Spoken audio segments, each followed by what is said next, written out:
জীবনের পথে বহু কিছু পেয়েছি, হারিয়েছিও অনেক, কিন্তু 2016 সালে যার হাত ধরে পথ চলা শুরু, সে আজ অসুস্থ। তাই আজকাল কিছুই ভালো লাগে না। জীবন সঙ্গিনী শুধু সঙ্গী নয়, সে জীবনের অনুভব, শান্তি, ভালোবাসার ঠিকানা। বাকিটা জীবন যেন একসাথেই কাটে, এই দোয়া করি প্রতিটি নিঃশ্বাসে আল্লাহ যেন তাকে শেফা দান করেন। 2016 সাল থেকে একসাথে পথ চলা শুরু। তখনও বুঝিনি এই মানুষটাই একদিন আমার জীবনের সবচেয়ে বড় আশ্রয় হয়ে উঠবে। জীবনের প্রতিটি উঠানামায়, সুখে দুঃখে, সাফল্যে বিফলে সে ছিল পাশে। হাসির পিছনে তার হাসি, চোখের পানির পিছনেও তার অনুভব। কিন্তু আজ সেই প্রিয় জীবন সঙ্গিনী অসুস্থ। সবকিছু ঠিকঠাক থাকা সত্ত্বেও মনটা ভালো নেই, কোনো আনন্দ নেই, আর আনন্দ লাগে না। সবকিছুই ফিকে লাগে, কারণ যার হাত ধরে জীবনটা সুন্দর ছিল, সে যদি কষ্টে থাকে। জীবন কতটা কঠিন হতে পারে সেটা উপলব্ধি করি যখন প্রিয়জন কষ্টে থাকে, অথচ কিছুই করতে পারি না। শুধু আল্লাহর দরবারে হাত তুলে দোয়া করি, হে আল্লাহ, যিনি আমার জীবনকে পূর্ণ করেছেন, সেই প্রিয় মানুষটিকে তুমি শেফা দান করো। তার জন্য শান্তি, সুস্থতা ও দীর্ঘ হায়াত দান করো।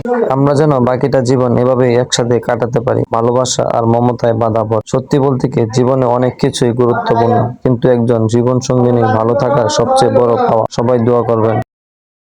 জীবনের পথে অনেক কিছুই আসে যায়, কিন্তু একজন জীবন সঙ্গী যখন অসুস্থ হয়ে পড়ে, তখন জীবন যেন থেমে যায়। আমার জন্য এই মানুষটা ছিল, আছে, থাকবে। তার কষ্ট আমি সহ্য করতে পারি না, কিন্তু আমি জানি আল্লাহ আমাদের পরীক্ষা নেন, আর সেই পরীক্ষায় ধৈর্য যখন নয়, হচ্ছে ইমানের পরিচয়। আমি ধৈর্য ধরে আছি, ভালোবেসে পাশে আছি, আর প্রার্থনা করছি আল্লাহ এই পরীক্ষা যেন রহমতে পরিণত হয়। আজ যাকে নিয়ে এত কথা বলছি, সেই আমার প্রার্থনার সবচেয়ে বড় কারণ। আমার হৃদয়, আমার সুখ, আমার শান্তি সবই যেন ওর নামেই বাধা। আল্লাহ তুমি সহায় হও। হাত থেকে আল্লাহকে ডাকছি, হে আল্লাহ, আমার স্ত্রীর সব কষ্ট তুমি নিয়ে নাও, তাকে সুস্থ করে দাও। একটা মানুষ যখন সত্যিকারে ভালোবাসে, তখন তার ভালোবাসার কথা নয়, কাজেই প্রকাশ পায়। আমি আজ আমার সমস্ত শক্তি নিয়ে তার পাশে আছি, থাকবো ইনশাআল্লাহ যতদিন জীবন আছে। সে আমার জীবনের শ্রেষ্ঠ উপহার। আমি ভুলিনি সেই ছোট্ট ছোট্ট মুহূর্তগুলো, যখন সে আমাকে দুঃখে হাসিয়েছে, নিজের কষ্ট লুকিয়ে আমার খেয়াল রেখেছে। আজ আমি শুধু তার মুখে আবার সেই চির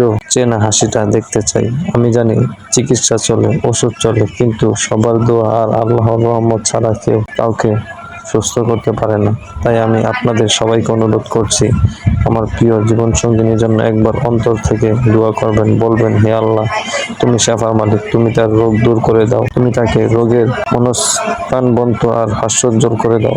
জীবনের আসল মানে তখনই বোঝা যায়, যখন প্রিয় মানুষটি হঠাৎ অসুস্থ হয়ে পড়ে। একসাথে এত বছর কাটানোর পর এখন যেন প্রতিটি মুহূর্তে আমি অনুভব করছি, সে শুধু আমার স্ত্রী নয়, সে আমার জীবন। তার নিঃশ্বাসই যেন আমার শান্তির বাতাস, তার হাসি আমার সকাল, তার হাতের ছোঁয়ায় আমার ঘর। 2016 সাল থেকে শুরু হয়েছিল আমাদের যাত্রা। হয়তো খুব সাধারণ ছিল, কিন্তু তাতে ছিল অগাধ ভালোবাসা, আন্তরিকতা আর বিশ্বাস।